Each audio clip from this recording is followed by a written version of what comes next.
es la única instancia en nuestro país donde se publica y se hace investigación en nuestro ámbito, por lo tanto hay mucho camino todavía que recorrer. ¿Qué es lo que buscamos hacer cuando hacemos investigaciones? ¿No es cierto? Tratar de conocer una realidad, ¿ya? Y eso es lo que se supone que la investigación nos permite de manera objetiva, ¿no es cierto?, tener algún cierto modo de interpretar. Y cada uno de estos procesos de investigación nos van a ayudar a generar conocimiento, y que es lo que es el objetivo primordial de toda esta labor, ¿no es cierto? Entonces ahí la epistemología, la filosofía de las ciencias ha tenido grandes personajes, ¿no es cierto?, de cómo se va dando este proceso científico, y efectivamente desde las ciencias sociales existen varios enfoques, y desde que Kuhn, ¿no es cierto?, nos plantea esto de los paradigmas, es que también ha sido más fácil de alguna forma ir mirando la contabilidad también desde esta mirada tan paradigmática, tan de múltiples métodos, múltiples miradas a las que nos desafía la contabilidad permanentemente, como lo que ustedes estaban discutiendo recién acerca de la sostenibilidad, por ejemplo. Entonces, hay una gráfica que para mí es primordial en toda esta discusión y que tiene que ver con dónde nos situamos cuando hablamos del conocimiento científico, porque me parece que nos hemos perdido de alguna forma cuando empezamos con esta disquisición entre lo cual y lo cuántico. ¿Ya? A mi modo de ver, y de acuerdo como plantea Chalmers en su libro, ¿no es cierto?, ¿qué es esa cosa llamada ciencia?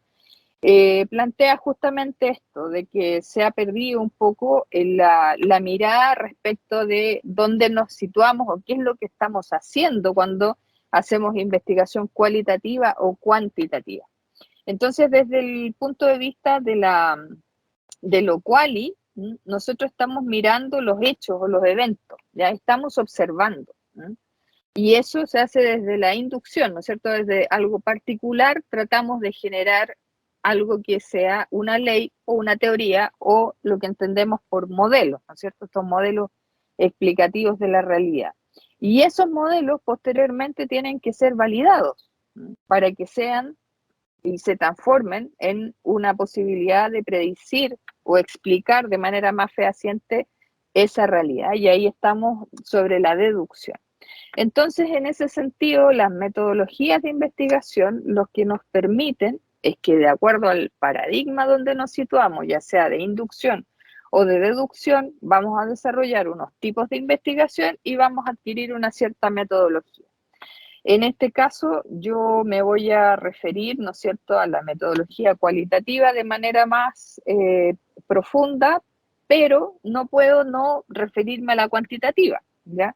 Porque efectivamente, ¿qué es lo que nos pasa? Que existen diferencias fundamentales entre unas y otras, que tienen que ver con la orientación epistemológica, ontológica, ¿no es cierto?, y hacia cuál es el rol que tiene una u otra.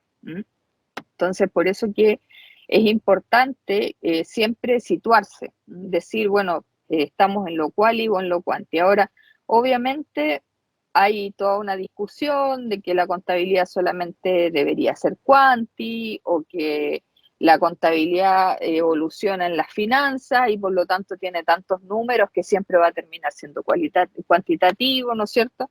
Pero en realidad uno sabe que, o uno debería entender que la contabilidad es una ciencia social, ¿ya? Y por lo tanto, desde ahí que mirar o tener el dominio de ambas veredas es fundamental en el estudio de la contabilidad. Entonces, la investigación cualitativa, ya entrando más de lleno a esto, la investigación cualitativa se para sobre lo que se denominan los fenómenos, ya las situaciones de la realidad que tienen una concepción mucho más sistémica, más compleja, respecto al ámbito donde se está estudiando. ¿Ya? Se trata de analizar fenómenos, desde ahí parte. Entonces, uno de los paradigmas sobre los cuales se basa la investigación cualitativa es sobre el paradigma de la complejidad. Es decir, para quienes somos fanáticos de la teoría general de sistemas, en realidad y que es la que permite el desarrollo de la cibernética, ¿no es cierto? Y todos los avances tecnológicos de los cuales hoy gozamos y que nos permiten de alguna manera estar conectados a la distancia, es que dentro de toda la complejidad siempre hay un patrón de conducta. Siempre hay algo que vamos a poder identificar y ese patrón son estos modelos que andamos buscando. Entonces, cuando hacemos investigación cualitativa, lo que buscamos es tratar de identificar esos patrones. Entonces, en ese sentido, ya sea que estemos haciendo investigaciones exploratorias o ya un poquito más avanzadas en lo descriptivo, existen un sinnúmero de herramientas a las cuales me voy a referir brevemente porque creo que es muy importante que sepamos que esto es igual que tener una batería de herramientas, ¿ya? Y que todos deberíamos conocer esto, aun cuando tal vez seamos expertos en uno o dos, tal vez apliquemos solo una en la práctica, en nuestro desempeño investigativo, pero sí debemos saber que existen todas estas amplitudes, esta amplitud y variedad de metodologías o diseños de investigación, porque la metodología cualitativa, al igual que la cuantitativa, va generando distintas formas, enfoques, formas de trabajo en definitiva, ¿ya? Y cuando uno hace investigación cualitativa, debería saber que habiendo todas estas herramientas, primero parto de hacerme la pregunta de investigación y después debería ir a buscar estas herramientas y decir, ah, mira, sí, de acuerdo a mi pregunta de investigación, esta herramienta es la más adecuada o esta herramienta es la que puedo aplicar de acuerdo a los datos a los que tengo acceso, o esta herramienta tiene más que ver con lo que estoy realizando. Entonces, en ese sentido, por ejemplo, el estudio de caso es un clásico en la metodología cualitativa y que lamentablemente, por un lado, se la mira en menos porque siempre estamos buscando los N casos, los 30, los 100 casos, para poder hacer cuanti, ¿no es cierto? Y menospreciamos el caso y que ese caso se podría juntar con otro caso y hacer algo comparado y así, ¿no es cierto? Entonces, en general, siempre cuando uno dice, no, pero es que tengo un caso solamente, ¿cómo voy a hacer un caso? Bueno, pero es que justamente, y aquí yo siempre hago la comparación con el mundo de la medicina. Ustedes sabrán que los médicos siempre estudian y existe toda una línea de trabajo en los médicos que son las enfermedades raras.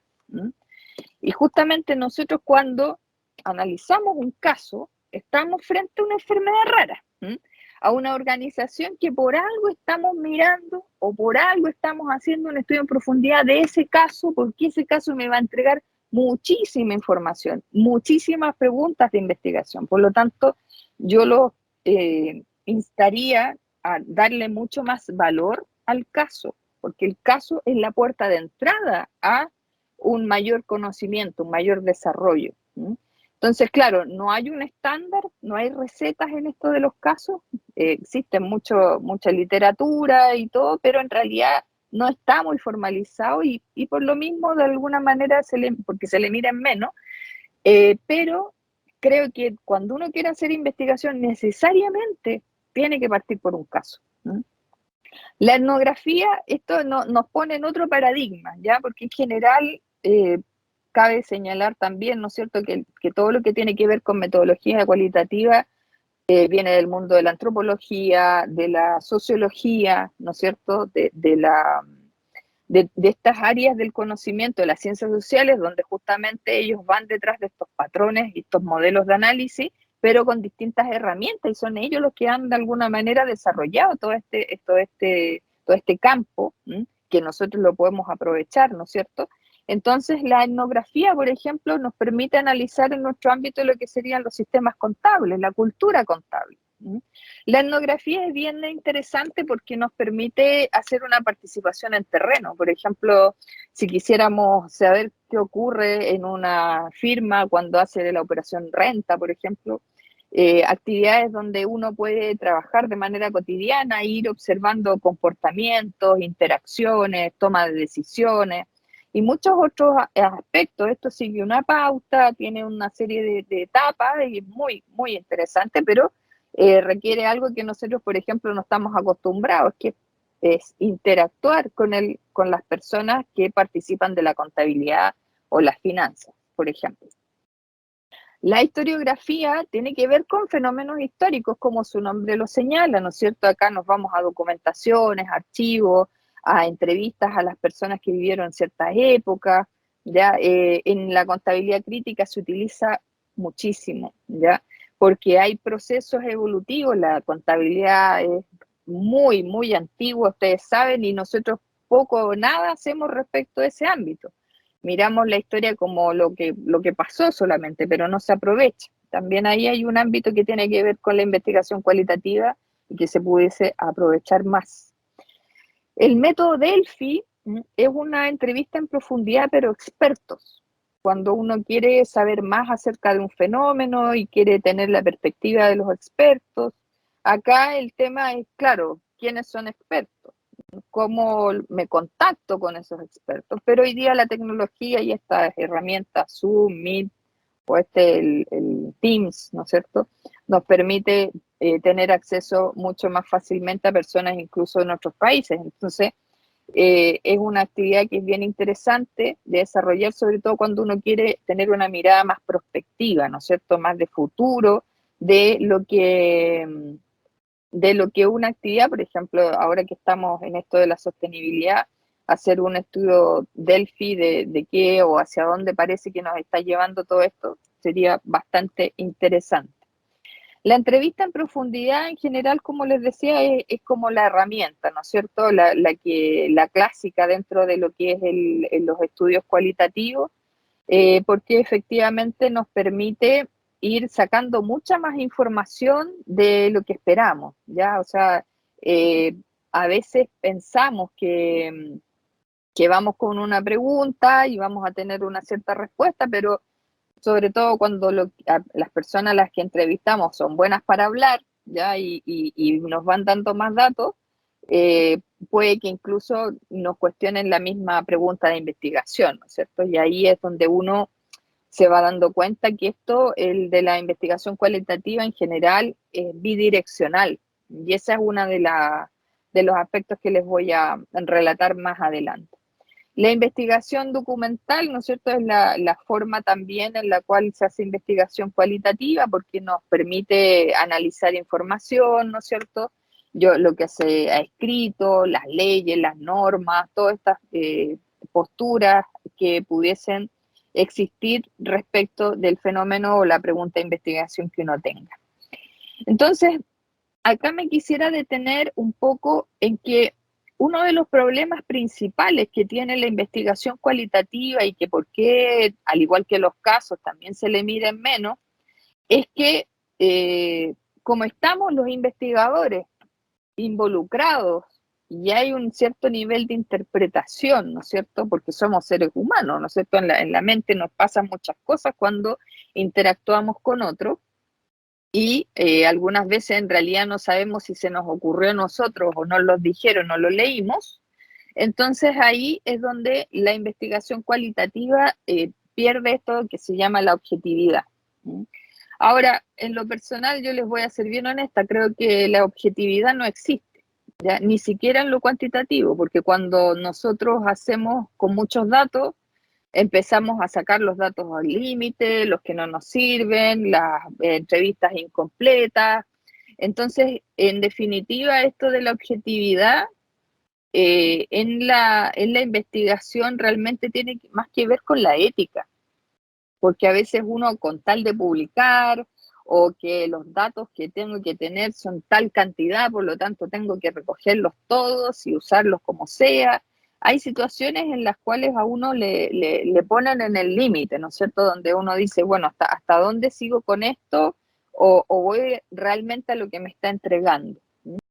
Entonces, en esta discusión acerca de cuál es mejor, ¿no es cierto?, de qué es lo que es calidad en esto de la investigación, se supone que lo cuantitativo, ¿no es cierto?, tiene la fiabilidad interna y externa a través del alfa de Cronbach, ¿no es cierto?, y que ahí uno tiene algunos criterios de validez que incluso están estadísticamente determinados. Por lo tanto, como que esta parte de la calidad, cuando uno está frente a una cuantitativa, como que ya la ha dado por hecho.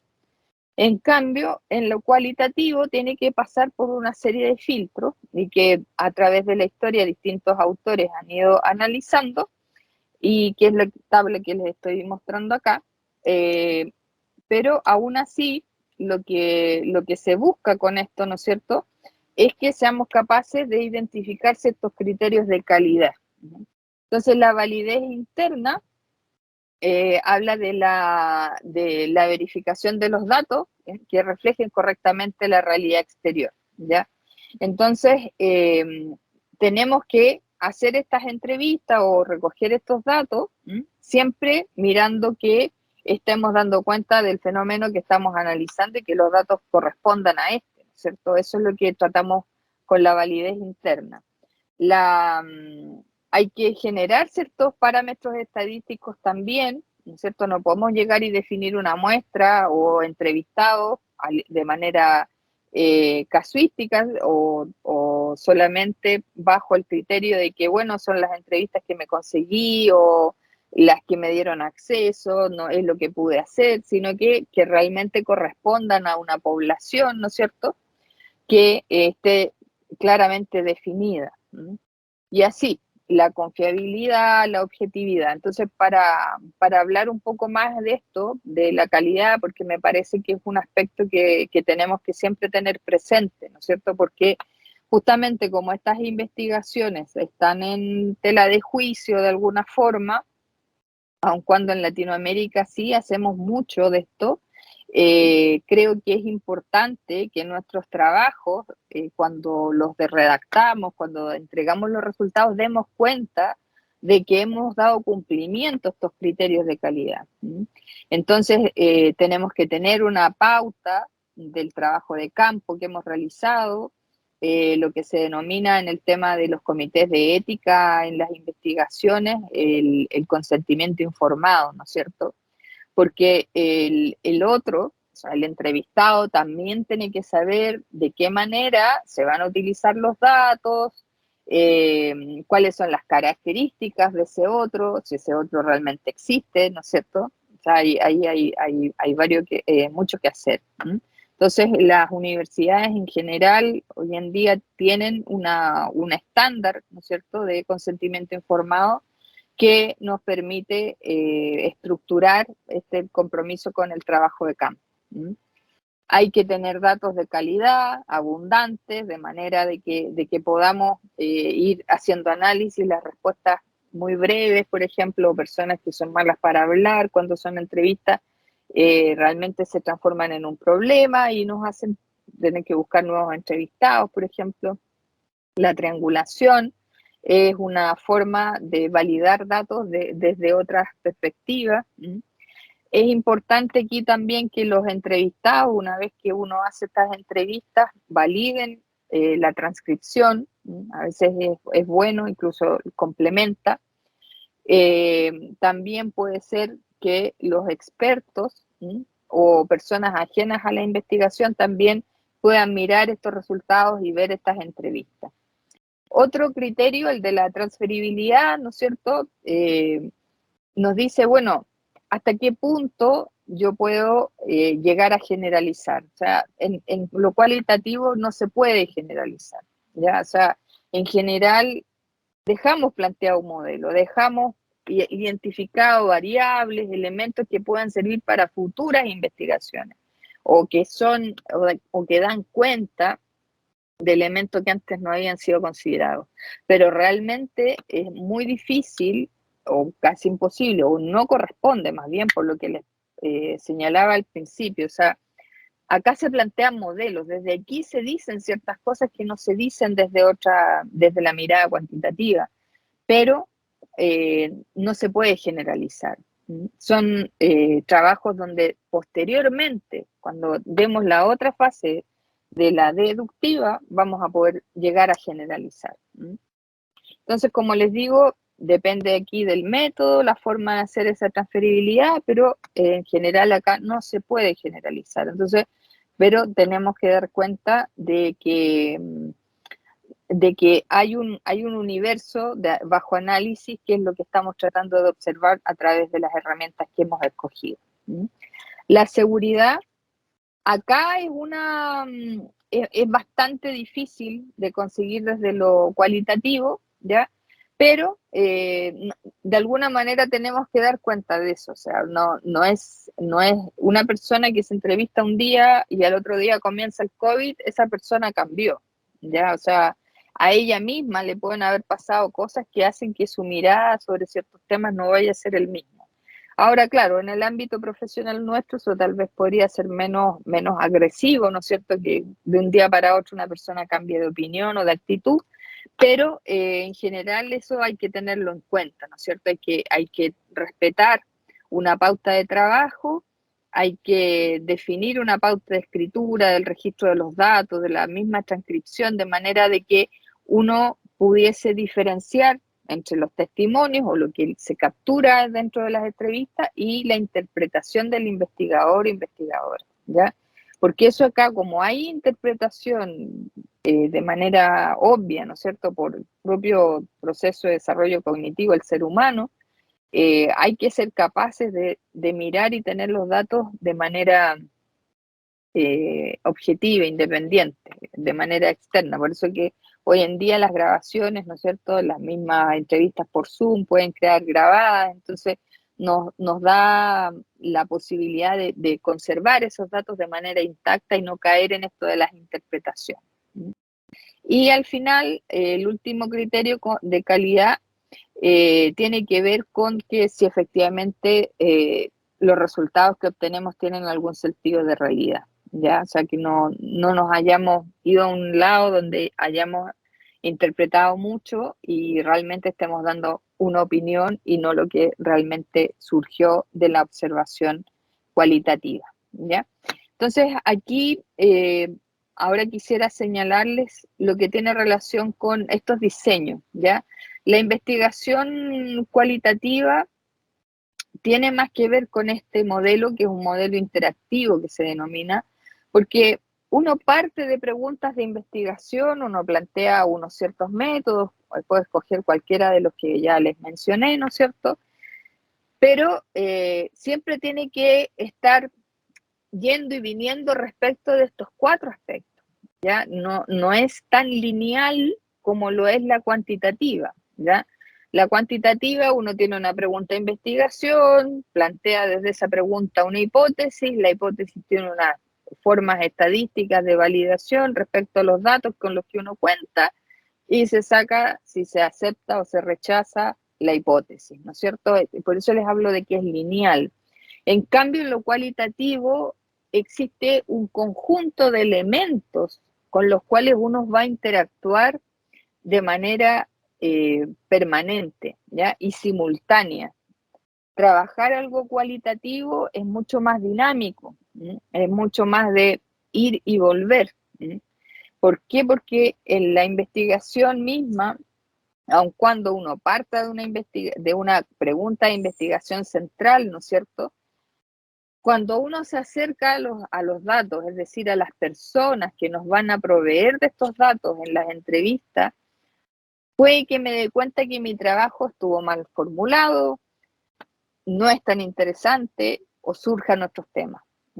Por eso que esto es mucho más desafiante, a mi parecer, es una forma donde está la riqueza y las posibilidades de que nos entregan las personas que están situadas dentro de los contextos donde uno quiere hacer los estudios, que efectivamente hay una dinámica y una interacción que es distinta, muy distinta a lo que se da con lo cuantitativo.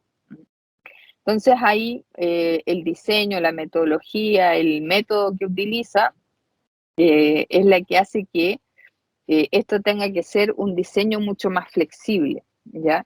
Donde hay una lógica que va articulando todo esto, pero donde hay que tener mucha paciencia, mucha dedicación, porque aun cuando va y viene, lo que uno entrega al final tiene que ser coherente, ¿no es cierto? Tiene que tener los componentes convencionales de toda investigación, ¿no es cierto? De los objetivos, los objetivos específicos, ¿no es cierto? Y ahí uno va bajando y uno va diciendo, sí, no, si en realidad logré todo esto, pero en el proceso tuve una interacción que es distinta a la que ocurre en lo cuantitativo. Entonces, cuando yo tengo un proyecto de investigación cualitativo, tengo una pregunta de investigación, una justificación, unos propósitos, un contexto, escojo un método, tengo que hablar de los criterios de calidad y cuáles son los objetivos de la investigación. Entonces, de la transcripción de las entrevistas, yo voy a tener esto que se llaman las codificaciones. Voy a hacer los tipos de códigos que se vayan encontrando en el texto cuando hago un análisis de contenido, por ejemplo, y mediante el subrayado voy dejando nota también de los códigos que voy generando y hago después la clasificación de acuerdo a las teorías o a los modelos previos que existan respecto del ámbito de estudio donde me encuentro. Entonces ahí es donde efectivamente hoy en día existen las herramientas, los CACDAS, que son estos software, ¿no es cierto?, que nos han permitido desde los 80, de los 1980 hacia acá, contar con una posibilidad que antes no teníamos, ¿no es cierto?, de hacer un barrido por mucha información, sobre todo lo que es análisis documental, porque obviamente tener estos software nos facilita, nos permite, ¿no es cierto?, en muy poco tiempo poder tener acceso y conclusiones a mucha cantidad de información. Entonces, en ese sentido, el Atlas T, el MaxQDA o el InVivo son plataformas que son muy similares, aunque tienen precios bien distintos, pero el punto es que en lo interno, ¿no es cierto?, van a hacer esto mismo, digamos, que es la captura de datos o almacenar datos, en el caso de que nosotros tengamos ya los documentos o la información que nosotros vayamos a analizar. De ahí se procede a hacer la codificación. Como les decía, ahí lo que se llama la codificación puede ser in vivo, que se llama, que es que de la lectura, el análisis, uno va ahí indicando qué códigos puedan emerger, o bien incluso la máquina puede hacer la codificación por uno, de acuerdo a cierta parametrización que uno genere, y ahí uno va haciendo un refinamiento, ¿no es cierto?, que es el análisis principal que se llama, que va haciendo la escritura, las anotaciones, la relación entre los códigos, y esa labor la hace uno, ¿no es cierto?, más allá del software que te plantea ahí ciertas propuestas, pero uno también tiene que revisar.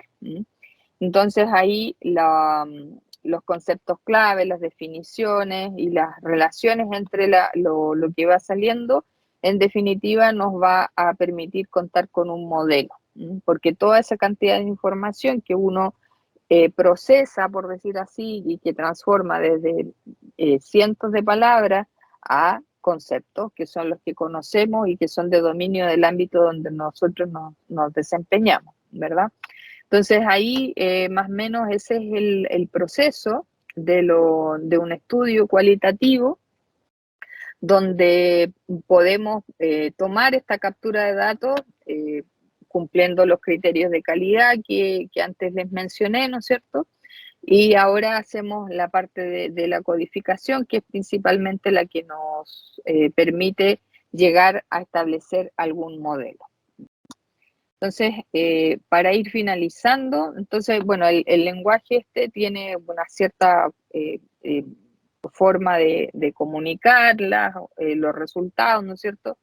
Las unidades hermenéuticas son toda esta cantidad de información, de documentos, videos, entrevistas, o sea, estos software nos permiten no solamente trabajar con textos, ¿no es cierto?, o con palabras, sino que nos permiten revisar videos, imágenes, entrevistas, audios, ya todo tipo de, o sea, por eso se habla de unidad hermenéutica, pero en el fondo son formas de analizar que son muy amplias, ya no solamente estado financiero o memoria, sino que todo tipo de datos, porque todo esto son datos en definitiva, y poder combinarlos de manera de poder llegar a un modelo, ¿ya? Los documentos primarios son los que se supone son los que uno ingresa a estas unidades hermenéuticas. Uno va a ir haciendo citas, ¿no es cierto?, que es donde va a tomar ciertas partes de los párrafos o de las imágenes que uno tenga. Los códigos son estas estructuras de variables, ¿no es cierto?, que uno debería tener previamente diseñado, aun cuando no todas las metodologías plantean eso, pero sí tenemos que llegar a definir códigos. Las anotaciones son estos típicos POSIT, ¿no es cierto?, que uno a veces va colocando, que anota. Bueno, acá en el sistema puede ir agregándolo como parte de los materiales. Y las redes, obviamente, son cómo vamos a hacer estas interconexiones entre todos estos materiales, ¿ya? Entonces, ahí, y para ir ya finalizando, la investigación cualitativa en contabilidad toma todas las líneas de desempeño de nuestra profesión, ¿no es cierto? La auditoría, las finanzas, la tributaria, los sistemas y todos los aspectos transversales de ética, género, educación, sostenibilidad. En general, yo diría, y es una apreciación personal, ¿no es cierto?, esto de que la contabilidad es una ciencia social, ¿ya? Y desde ahí nosotros deberíamos mirar múltiples fenómenos porque estamos frente a una ciencia social que es una de las más complejas, a mi parecer, porque tal como algunos señalan, es una técnica y una ciencia en sí misma. Por lo tanto, a veces nos cuesta establecer investigación en contabilidad porque creemos que siempre tenemos que estar frente a unos números, a unos estados financieros, pero la contabilidad es tan compleja que incluso se relaciona con la sociología del poder, y desde esa mirada cada una de las normas a las cuales nos hacemos cargo, ¿no es cierto?, en la aplicación del día a día en la contabilidad de las empresas, desde las miradas del comercio, los impuestos, el control, habla de una orgánica o de una influencia sobre el poder político, social, organizacional. Por lo tanto, aquí la cantidad de investigación cualitativa realmente es infinita. Nosotros no, y de hecho ni siquiera se me ocurre traer ejemplos o casos, porque es cosa de entrar en cualquiera de los journals, ¿no es cierto?, donde uno ve publicado tradicionalmente investigación cualitativa, como puede ser Abacus, Accounting Organization and Society. Todas estas journals, ¿no es cierto?, son cualitativos por naturaleza, pero porque efectivamente toman esa mirada, porque efectivamente es una de las más desarrolladas dentro de lo que es el desarrollo de la contabilidad como tal. A mi parecer, cuando vamos a hacer esos análisis exploratorios, es una cantidad impresionante de información con la que nos podemos enfrentar. Y en ese sentido, en América Latina, me parece que tenemos una posibilidad muy grande todavía, porque nosotros no estamos tan contaminados con esto de lo cuanti, en el sentido de que nos hemos dado cuenta, y es lo que se ha analizado en otros estudios, ¿no es cierto?, que más de la mitad de lo que hacemos lo hacemos desde lo quali.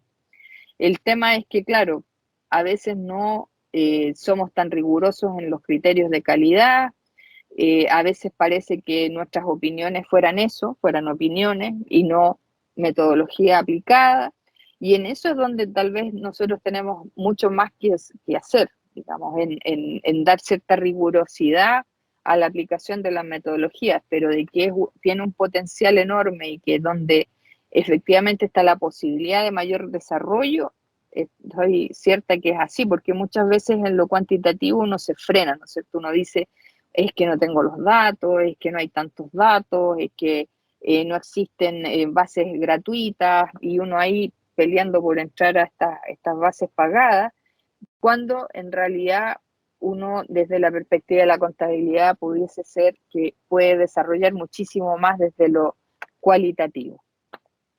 Y para finalizar ya, quisiera hacer algunas reflexiones desde lo que ha sido mi experiencia de investigación en estos años.